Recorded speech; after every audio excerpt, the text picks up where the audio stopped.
परिवार का बड़ा बेटा चला गया था और मुझे उसकी जगह लेनी थी। मुझे उसकी कमी नहीं खलने देनी थी परिवार में। 5 लोगों की फैमिली 4 की हुई, फिर 4 से बस 3 की ना रह जाए। बस इसी बात का डर था। मैं कुछ हूँ नहीं, ना मैं कुछ सेलिब्रिटी हूँ, ना एक्टर हूँ, कुछ नहीं हूँ। और ये तभी पॉसिबल था जब मैं कुछ बन जाती। जो सहले तंज सारे ऐसा परिवार का बड़ा बेटा चला गया था और मुझे उसकी जगह लेनी थी। मुझे उसकी कमी नहीं खलने देनी थी परिवार में। 5 लोगों की फैमिली 4 की हुई, फिर 4 से बस 3 की ना रह जाए। बस इसी बात का डर था। मैं कुछ हूँ नहीं, ना मैं कुछ सेलिब्रिटी हूँ, ना एक्टर हूँ, कुछ नहीं हूँ। और ये तभी पॉसिबल था जब मैं कुछ बन जाती। जो सहले तंज सारे ऐसा और मैंने यूपी पीसीएस 2022 में 6th रैंक हासिल की और डिप्टी कलेक्टर के पोस्ट पे सेलेक्ट हुई हूँ। जब मैं 4-5 साल की थी तब मेरे पापा सऊदी चले गए एम्प्लॉयमेंट, नौकरी की तलाश में। मेरी मदर पढ़ाई के लिए इतनी जुनून रखती थी, सिंस वो खुद नहीं पढ़ पाई थी तो उन्हें लगता था कि अपने बच्चों को पढ़ाना है। इसके लिए उन्हें कोई भी एजुकेटेड लोग मिल जाते थे, तो उनसे घंटों बैठा के सवाल पूछती थी कि कैसे पढ़ाना है, कहाँ पढ़ाना है, क्या सब्जेक्ट्स दिलाने हैं बच्चों को। वो एक जॉइंट फैमिली में रहती थी, तो इतना उनकी बात को वैल्यू नहीं दी जाती थी।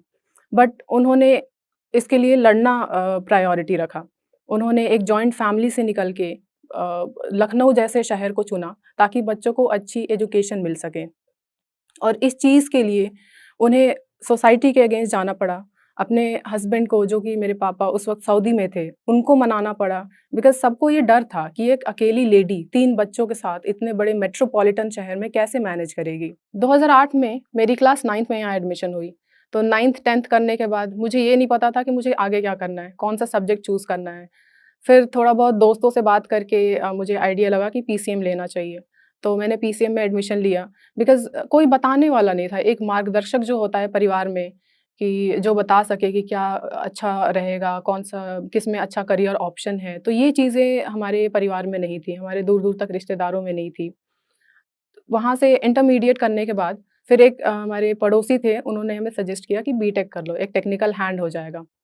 तो 2012 में मैंने अपने घर के नियरेस्ट कॉलेज जो था, इंटीग्रल यूनिवर्सिटी, उसमें एडमिशन लिया 2012 में। जैसा कि बाकी कॉलेजेस में होता है, कैंपस प्लेसमेंट शुरू हुए थे। तो हमारे कॉलेज में टीसीएस आने वाली थी और उसके लिए सीसैट एक बहुत बड़ा रोल प्ले करता है। तो सीसैट को की तैयारी के लिए मैंने एक जगह ट्यूशन लिया था।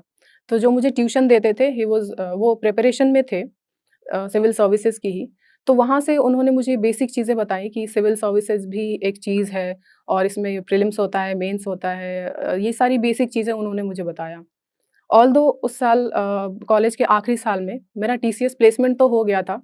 अब मेरे पास 2 ऑप्शन थे, या तो मैं प्राइवेट जॉब करती टीसीएस के का जॉब एक्सेप्ट करके, और दूसरी साइड मेरे पास सिविल सर्विसेज़ था। मेरा ये डिसीजन था कि मैं सिविल सर्विसेज़ ऑप्ट करूँगी। अगर मैं एक लड़का होती, तो शायद मुझ पे ये बर्डन होता कि मुझे जॉब करनी है, घरवालों को देखना है।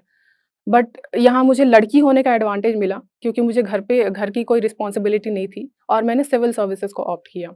यहाँ से 2017 से मेरी सिविल सर्विसेज़ की जर्नी स्टार्ट हुई। घर पे रह के उतनी अच्छी तैयारी तो नहीं कह सकते, बट हाँ, सपोर्टिंग फैमिली थी, तो तैयारी अच्छी चल रही थी। और फैमिली के साथ भी अच्छा खासा टाइम गुज़र रहा था। बट इसी दौरान मेरे से जो छोटा भाई था, 2 साल छोटा, दानिश, उसको फ़ीवर आना शुरू हो गया।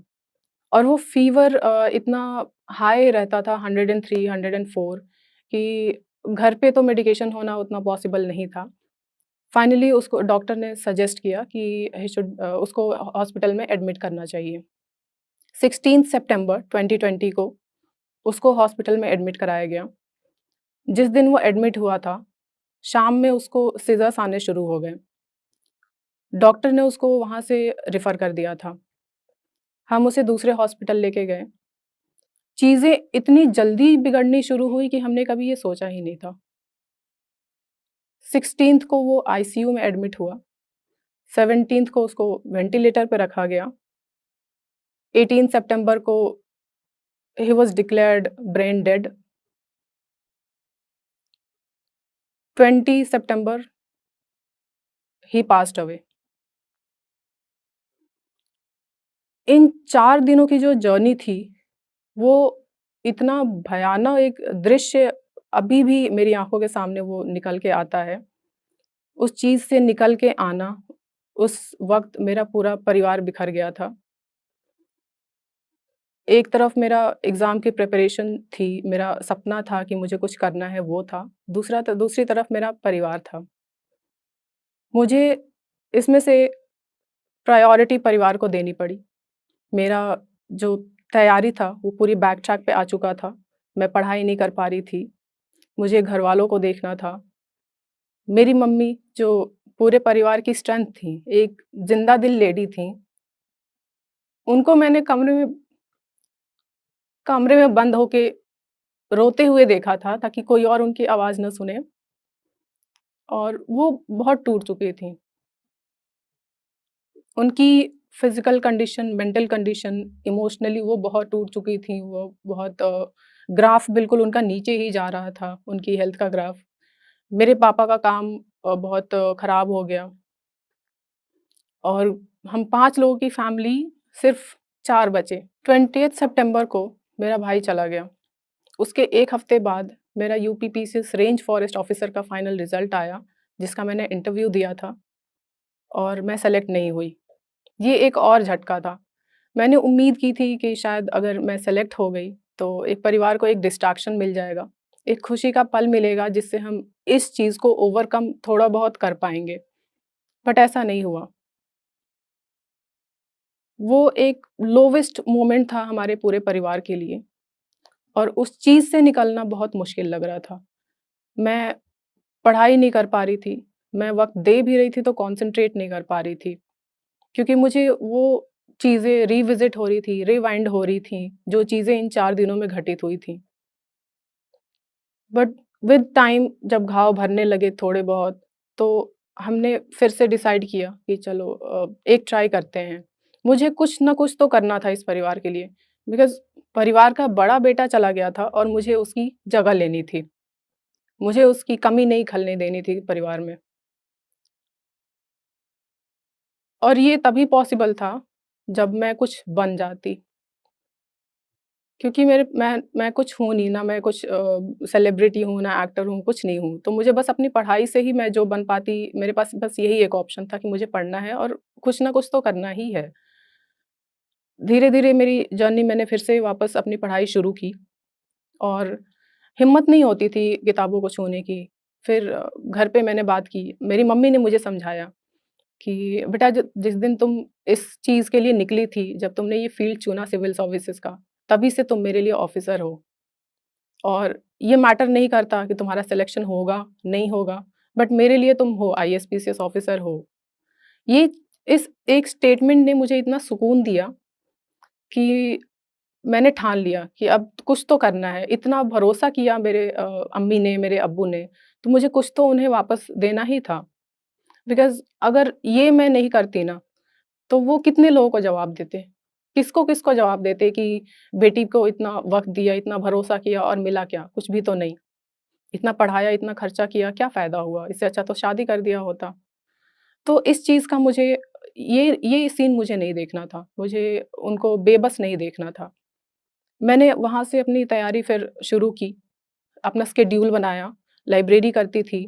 बट दिन में एटलीस्ट 3 से 4 बार तो ऐसा होता था जब मैं वापस उन 4 दिन थे जो मेरी लाइफ़ के वर्स्ट डेज़ थे, मैं वापस उस मोमेंट पे चली जाती थी और फिर कॉन्संट्रेट नहीं कर पाती थी, फिर रोने लगती थी। 2022 के टाइम मेरे जो एग्ज़ाम्स हुए थे, यूपीएससी भी और यूपीपीसीएस भी, दोनों में मेरा प्रीलिम्स क्लियर नहीं हुआ था। क्योंकि मैं पढ़ाई पढ़ाई तो मैंने किया था बट मैं कॉन्संट्रेट होके मैं एग्ज़ाम नहीं दे पाई थी। अभी तक यूपीएससी में मेरे 3 अटेम्प्ट्स हो चुके थे और एक प्रीलिम्स भी नहीं निकला था और यूपीपीसीएस में ये मेरा चौथा अटेम्प्ट था। 2022 का जब एग्ज़ाम था जिसमें मुझे फाइनल ये सिलेक्शन मिला था, वो भी किसी रोलर कोस्टर से कम नहीं है। प्रीलिम्स के जस्ट 2 हफ्ते पहले मेरे फ़ादर का किडनी इन्फेक्शन की वज़ह से एक सर्जरी होना था। तो एक बार फिर मेरे पास सामने ये चैलेंज आया कि एग्ज़ाम या परिवार। मैंने चीज़ों को बैलेंस करना शुरू कर दिया कि मुझे पढ़ाई तो करनी ही है, लेकिन साथ में परिवार को भी रखना है, उनकी देखभाल भी करनी ही है। तो मैंने अपना टाइम टेबल इसी हिसाब से शेड्यूल किया था। ये चीज़ें मैनेज हो गई, प्रीलिम्स का एग्ज़ाम हो गया, अच्छा हुआ, रिज़ल्ट आ गया, उसके बाद मैं मेंस की तैयारी पे लग गई। बट सिंस 2020 से मेरी मदर की हालत इतनी ख़राब थी कि हमें बाद में पता चला कि उनका ऑपरेशन करना पड़ेगा और वो बहुत क्रिटिकल ऑपरेशन था। डॉक्टर्स ने बोल दिया था कि कुछ भी हो सकता है। और मेरा मेंस का एग्ज़ाम सितंबर 2022 में था और मम्मी का ऑपरेशन शेड्यूल किया अगस्त 2022 में। वो इतना क्रिटिकल ऑपरेशन था कि हम सब बहुत डरे हुए थे। हमें बस नेगेटिव थॉट्स ही आ रहे थे, ऐसा लग रहा था कि वापस वो चीज़ें ना दोहराई जाएँ। 5 लोगों की फैमिली 4 की हुई, फिर 4 से बस 3 की ना रह जाए। बस इसी बात का डर था और हमेशा ये दुआ करते थे। जिस दिन मम्मी का ऑपरेशन था, उस दिन उनका ऑपरेशन 6 से 7 घंटे चला था और उस वक़्त हम सब लोग जान-ए-नमाज़ पे बैठे थे। दुआ कर रहे थे कि बस वो ठीक हो जाएँ।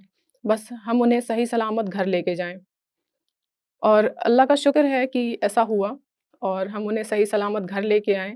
वो एक बहुत बड़ी विक्ट्री थी हमारे लिए। 1 डेढ़ महीने बाद मेरी मेंस के एग्ज़ाम था और मैंने अपने आप से बोल रखा था कि अगर इस बार नहीं करोगे तो अगली बार तुम शादी करने वाली हो। डू और डाई वाली सिचुएशन थी। मैंने मेंस की तैयारी ज़बरदस्त की थी इस बार और एग्ज़ाम भी अच्छा हो गया था। उम्मीद थी कहीं न कहीं कि इंटरव्यू के लिए कॉल आ जाएगा। इंटरव्यू का कॉल आ चुका था मेरे पास। मैंने इंटरव्यू की तैयारी शुरू की, मॉक इंटरव्यूज़ जॉइन किए। फाइनली उस दिन का हम सब लोग बेसब्री से इंतज़ार कर रहे थे कि रिज़ल्ट आएगा तो कुछ तो पॉज़िटिव न्यूज़ आएगी, कुछ तो अच्छा होगा। जब रिज़ल्ट आने वाला होता है तो 2-3 दिन पहले से हमें पता चल जाता है कि रिज़ल्ट आ जाएगा। तो जस्ट 1 दिन पहले हम पूरा परिवार बैठ के हम लोग बात कर रहे थे। पापा ने कहा कि इस बार रिज़ल्ट आता है तो हम सब लोग कहीं घूमने चलेंगे। मैंने कहा कि अगर सिलेक्शन नहीं हुआ तो क्या करेंगे? तो कह रहे हैं, "तो भी कोई बात नहीं, तो भी घूमने चलेंगे।" तो ये एक ऐसा सपोर्ट मुझे दिया, मुझे मेंटल पीस दिया कि चलो, होगा तो भी अच्छा, नहीं होगा तो बाकी परिवार तो मेरे साथ है ही, मैं स्ट्रॉन्ग हूँ, मैं बहुत स्ट्रॉन्ग हूँ। जिस दिन रिज़ल्ट आया था 7th अप्रैल 2023 रमज़ान का महीना चल रहा था और हम लोग इफ्तार करके बैठे हुए थे। शाम में 7:30 के करीब रिज़ल्ट आया था। जब नोटिफ़िकेशन आया, पीडीएफ मैं ओपन कर रही थी, तो बस एक ही दुआ कर रही थी कि बस पीडीएफ में नाम आ जाए और कुछ नहीं चाहिए। अब वो चाहे नीचे से पहले रैंक पे आए या ऊपर से आए, बस पीडीएफ में नाम होना चाहिए। जब मैंने ओपन किया तो 6th रैंक पे फर्स्ट पेज पे मेरा नाम दिखा सल्तनत प्रवीण। मैंने बार-बार स्पेलिंग कन्फर्म की कि ये मैं ही सल्तनत हूँ या कोई और है। जब नाम कन्फर्म हो गया, फिर रोल नंबर मैच कराया, रोल नंबर भी मैच हो गया। फिर मुझे 1 मिनट लगा ये प्रोसेस करने में कि मैं वाक़ई में सेलेक्ट हो गई और वो भी डिप्टी कलेक्टर के पोस्ट पे। मैं भाग के गई, दूसरे रूम में मेरे फादर बैठे थे। मैंने उनको बताया और ही स्टार्ट क्राइंग, वो रोने लगे। वो खड़े हुए, उन्होंने मुझे हग किया और हम काफ़ी देर तक रोते रहे। मेरी मदर भी खड़ी थी, वो भी आ गईं और ये ऐसा मोमेंट था जो मैं अभी भी सोचती हूँ तो मुझे गूज़बम्प्स आते हैं कि अपने फादर को जाके बोला मैंने कि पापा मैं डिप्टी कलेक्टर बन गई।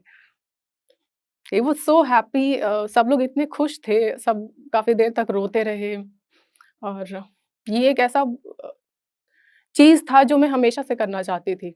मैंने ये इमेजिन कर रखा था कि रिज़ल्ट आएगा, मैं जाके पापा को बोलूँगी कि मैं कलेक्टर बन गई, मैं डीएसपी बन गई। ये हमेशा से मैंने सोचा था और वो मोमेंट मेरे लिए सपने को साकार करने जैसा मोमेंट था। जब हम तैयारी फ़ेज़ में होते हैं, तो कई सारी ऐसी चीज़ें होती हैं जो हम अगल-बगल देखते हैं। जैसे हमारा रूममेट क्लियर कर गया, हमने साथ में प्रिपरेशन शुरू की थी और मैं वहीं रह गई। काफ़ी डीमोटिवेटिंग होता है, लोग काफ़ी कुछ कहने लगते हैं। ऐसा ही एक इवेंट मेरे साथ हुआ था।